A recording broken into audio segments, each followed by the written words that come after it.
आमे तैयारी करिबा कोसला साग खरडा बा साग भजा। एठी मु 2टी साग बिडा नेछि, सरिष तेल, गोटे बड़ पियाज को चॉप करि काटिछि, अल्प जीरा, 3टी सुखिला लंका, 6 रु 7टी रसुण को छेचिकी रखिछि। चलंतु प्रथमे सागर चेर को काटी भल भाव झाड़ी नवा।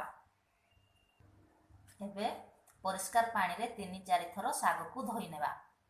साग को एठी मु 3-4 थर धोई नेली। कोसलार ये होची लाल साग एवं स्वाद अनुसार लुण देई चलंतु प्रस्तुत करिबा कोसला साग।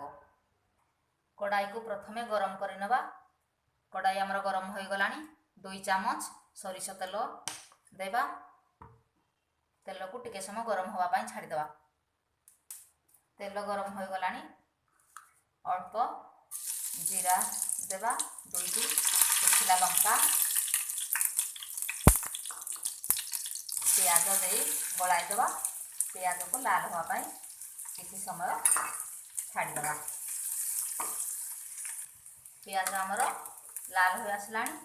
छेचिकी रखिथिबा रसुण को एबे देबा। भल भाव टिके गलाई देबा।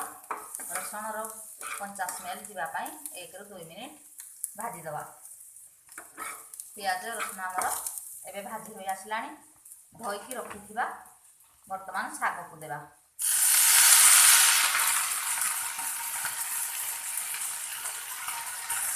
एपट सेपट करी भल भाव गलाई देबा।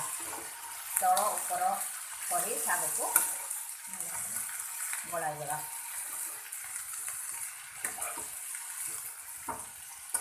गैस रो फ्लेम को हाई फ्लेम रे रखिबा।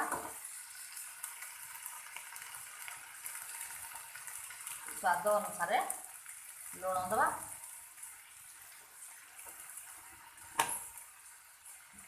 भल भाव टिके गलाई देबा।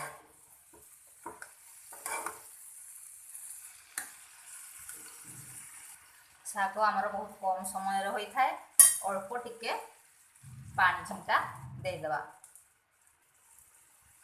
भल भाव गलाई देबा। सिझिबा पाई साग को 2 मिनिट छाड़ी देबा। 2 मिनिट आमर होई गला। साग आमर 5 मिनिट भितर सिझी जाई थाए। वर्तमान गैस को बंद कर देबा। साग को एक प्लेट को काढी नबा।